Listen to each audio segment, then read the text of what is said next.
what's going on YouTube? Thank you for watching another video from me, Sanitary103.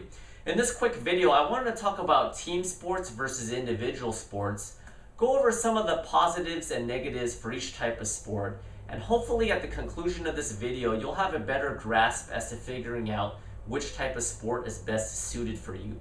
So let's talk about one of the negatives of team sports. And team sports would include football, baseball, basketball, hockey, soccer, etc., etc. One of the biggest negatives of team sports is that no matter how good you are as an individual, if your team sucks, unfortunately, you can only take your team so far. If you're the star basketball player on your team and you're averaging 35 points a game, 10 rebounds and 10 assists, yet your team cannot play defense and overall is just a terrible team, a lot of your individual accomplishments can be overshadowed by your team's lack of success. Also, because of this, you probably cannot have that dream of reaching for a state title and whatnot. So that can be very frustrating for a player on a basketball team in a team sport, or let's say a star running back on a football team. Now, one of the positives of team sports is that because you're part of a team, you can often get that camaraderie, you can create that bond and friendship with your teammates, and you overall learn the true definition of teamwork because, as a cheesy line would indicate, there's no I in team, so that's a definite plus.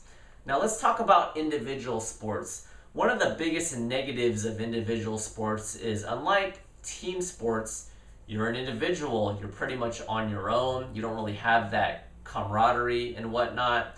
Yes, you might have a few workout partners and some coaches to help you, but overall, it's a much different feeling. You're pretty much on your own.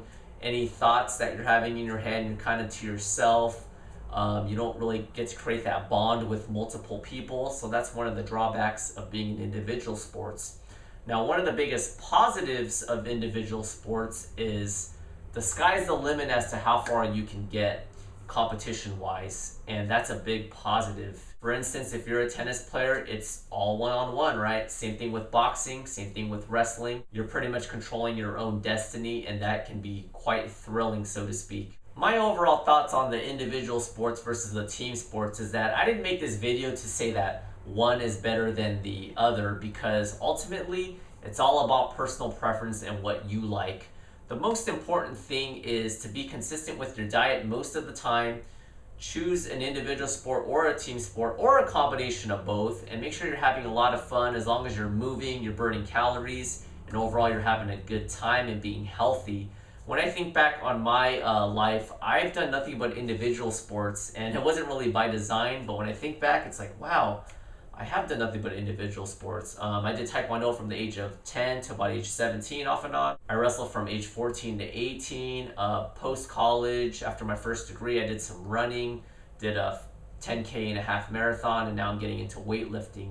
And I think what enticed me to do individual sports is that when I was a freshman in high school, I was really small, and I'm a pretty small guy to begin with anyway, but my freshman year, I was literally under 100 pounds. I obviously couldn't play football. I was too short for basketball. But with wrestling, there was weight classes, and that was very enticing, as well as knowing the fact that if I worked really hard, the sky's the limit, and I was not going to be denied. So that's about it.